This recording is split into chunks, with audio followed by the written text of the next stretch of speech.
Good morning to everyone and welcome to my channel, and it's me again, ang inyong chismosong Kaalda Vlogger. Gusto ko munang magpasalamat sa inyong lahat sa mga walang sawa na tumatangkilik, nanonood, sumusuport at sumusubaybay ng mga content ko here on my YouTube channel. So wag ninyong babaktawan o lalaktawan tong ating content ngayong araw. I'm sure na hindi ninyo pagsisisihan na pinanood nyo ito mula umpisa hanggang hulihan, and syempre wag kayong mag-i-skip ng segment, okay? And don't forget to share this video para mas lalo tayong dumami at lumagana tong ating content ngayong araw. So eto na, dumako na tayo sa ating main topic for today's video na hindi ninyo pagsisisihang pinanood nyo ito. So eto na, pirmahan mo na kasi, Arjo, yung annulment na final ni Maine Mendoza, yung papeles na yan, para naman sa ganun, tigil-tigilan mo na yung panggagamit kay Maine at free na si Maine na maging sila ni Alden, or diba, parang makalaya na yung pangalan ni Maine sa'yo. So, ito na guys, watch this. Mamaya ipapaliwanag ko sa inyo ng buong buo. So, ito na guys, watch this. At kung nakita nyo na nga yung recap, so once again say TTL sa mga admins, dumako na tayo sa ating main topic for today's video. Gaya nga ng sinabi ko kanina, pirmahan mo na kasi, Arjo, pirmahan mo na yung annulment na final ni Maine Mendoza or ni Maine. Kung ako sa'yo, pipirmahan ko na yan, di ba? Kasi para matigil na yung kawalangyaan at katarantaduhan na ginagawa mo kay Maine. Dahil sobra na yung panggagamit mo sa pangalan ni Maine. Para naman sa ganun, di ba? Makawala na si Maine sa pangalan, or makawala na si Maine dyan sa panggagamit mo sa kanya, di ba? Parang malaya na siya. Para matapos na lahat ng ito palibhasa, 'di ba? Kaya hindi pa niya pinipirmahan, kaya pa niya hindi sinesign yung papeles na yan, kasi nga ayaw pa niyang tigilan or tantanan si Maine Mendoza para lang para sa kanyang sariling hangarin or hagikain, or sa sarili niya, pang sarili niyang kapakanan. Diba? Para naman sa ganun guys, is hindi pa matigil yung panggagamit ni Arjo dyan kay Maine. Kaya hindi pa niya pinipirmahan. Dahil kung ako sa'yo, palayain mo na yan. Oo guys. Oo, mga Kaalab Nation. Hindi si Maine talaga yung totoong asawa niyan, kundi si Clowny. Ang kaso guys, pangalan ni Maine ang pinakasalan ni Arjo, diba? Pangalan ni Maine ang ginagamit ni Arjo sa mga sarili niyang hangarin or sarili niyang kapakanan, pang sarili niyang kapakanan. Pero diba, kung ako sa kanya, diba? Kung ako sa kanya, mag-sign na siya ng contract or mag-sign na siya ng papeles na ganyan, diba? Dahil hindi pang habang buhay yung kasiyahan niyang yan. Kasi nga, tignan nyo naman, diba? Tignan nyo naman si Maine. Tignan nyo naman si Maine. Sobrang kating-kating na talagang makalaya na talaga dyan sa Sarsuela na yan. Kaso ito ngang si Arjo, diba? Itong si Poppy, hindi Papi. Hindi Papi na Papi. Puppy. Yang aso na yan is hindi pa talaga pinapakawalan si Maine, 'di ba? Hindi pa talaga pinapakawalan yung taong 'yan. Or hindi pa pinapakawalan talaga si Mengay, 'di ba? Apakakapal ng pagmumuka, 'di ba? Dahil kung ako sa iyo, Arjo, wala kang mapapala diyan, 'di ba? Pinaplastic ka rin 'yan, kaya kung ako sa iyo, pirmahan mo na yung annulment case na final ni Maine. Diba? Para naman alam naman na natin, diba? Alam naman na natin sa sarili natin, or alam naman na natin sa sarili mo, or alam mo naman sa sarili mo na hindi ikaw ang totoong mahal ni Maine. 'Di ba? Walang iba kundi si Alden, kaya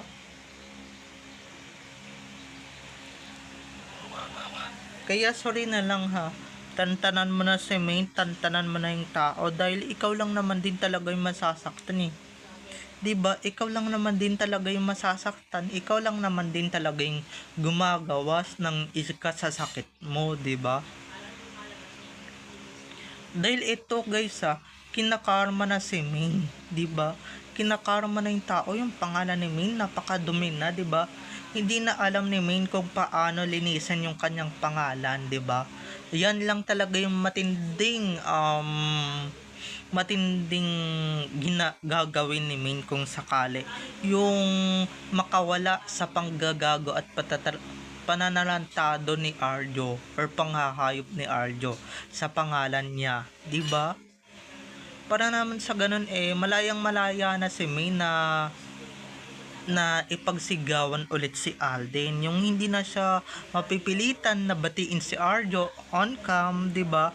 Yung hindi na siya mapipilitan na suotin yung singsing kuno ni Arjo na galing kay Arjo, 'di ba? Yung free na siya na suotin talaga ulit yung mga singsing na binigay ni Alden or ibinibigay ni Alden Richards. Yung totoo niyang mahal, yung totoo niyang one great love, yung one true love niya. 'Di ba mga ka-ADN, napakasarap sa feeling nun na nakawala ka sa hawla, nakawala ka sa toxic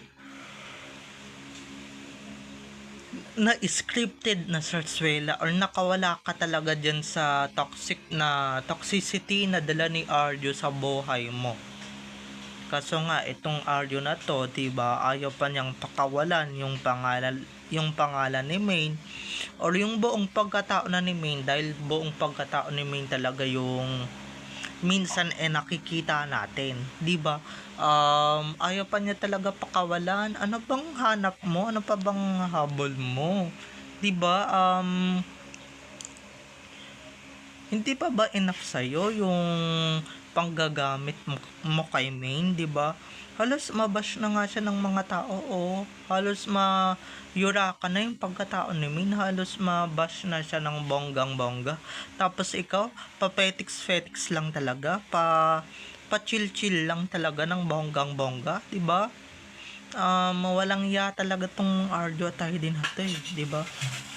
Na keso ayaw pa talaga tantanan yung pangalan ni Min. Ayaw pa talaga tantanan yung pangalan ni Ganda, 'di ba? Wala naman na siyang napapala, wala naman na siyang nahihita, 'di ba? Lalong-lalo na si Min, wala naman nahihita sa iyo. Oo, yung Cloney may nahihita sa iyo, pero pangalan pa rin ni Min yung gamit ni Cloney, 'di ba? Pangalan pa rin ni Ganda yung ginagamit ni Cloney, kaya please lang, 'di ba, tantanan niyo na si Maine, tantanan niyo na siya dahil hindi niya deserve ang ganyang treatment, hindi niya deserve ang ganyang pambabash, yung klase ng pangbabash, 'di ba? Yung panahon ng Aldab era, nababash din si Maine pero hindi ganyan katodo. Pero yan, sabihan siyang nepo wife, asawa ng magnanakaw, hindi niya deserve, 'di ba?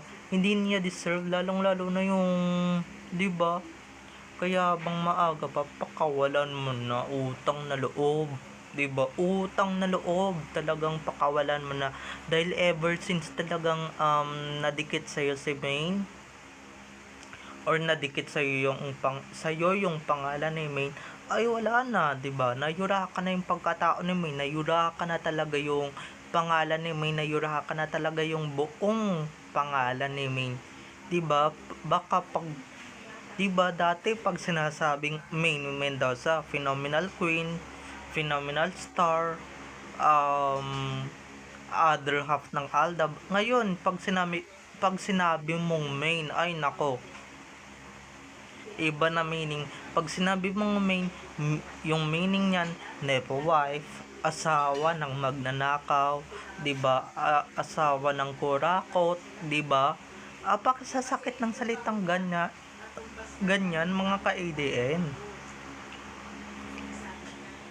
lalong lalong lalo ako na I'm a fan of Maine Mendoza, na talagang sinasabi niya talaga na sinasabi talaga ng mga netizens na ganyan talaga yung pagkatao ni Maine, kahit hindi naman ganyan, di ba? Inuhusgahan agad nila, kaya please lang sign this contract, okay? Sign this contract, the annulment contract, para lang, or annulment paper, para matigil na talaga, di ba? Dahil mula talaga nung naidikit dyan si Maine, or nadidikit dyan si Maine, wala na, puro kamalasan, puro kabalbalan na yung nangyayari sa pangalan ni Maine, okay? Wala mga ka-ADN. Mukhang si Aryo talaga yung hindi marunong talagang rumispeto, at hindi talaga marunong gumamit ng salitang tantanan na ko, or hindi talaga siya nakakaintindi, di ba? Mukhang hindi siya nakakaintindi kasi nga hindi niya naman naiintindihan yung annulment papers, or na annulment papers, di ba? Hindi niya naiintindihan yung mga ka-ADN, okay? So, bye-bye na mga ka-ADN. I love you all. Have a nice day. Keep safe and God bless everyone. Bye-bye. I love you all. Enjoy watching. Pero ito na nga gaya nga ng sinabi ko, 'di ba? Utang na loob lang, Arjo, 'di ba? Para matigil ng talaga once and for all. Pirmahan mo na talaga. Okay? Pirmahan mo na talaga yung annulment papers, kasi habang tumatagal talagang napapasama sa iyo si Maine, or napapasama talaga yung paggagamit ng napapasama talaga yung panggagamit mo sa pangalan ni Maine, 'di ba? So, bye-bye na mga ka-ADN. Totoo na to. Have a nice day. Keep safe. And God bless everyone. Bye-bye. I love you all. Enjoy watching. Don't forget to subscribe to my YouTube channel. And syempre, don't forget to click the notification bell para pag nag-upload ako, kayo agad ang unang-unang manonotify sa aking mga susunod pang i-upload na mga videos. Okay? So, bye-bye na mga ka-ADN. I love you all. Have a nice day. Keep safe. And God bless everyone. Bye-bye. I love you all. Enjoy watching. See you. Bye-bye.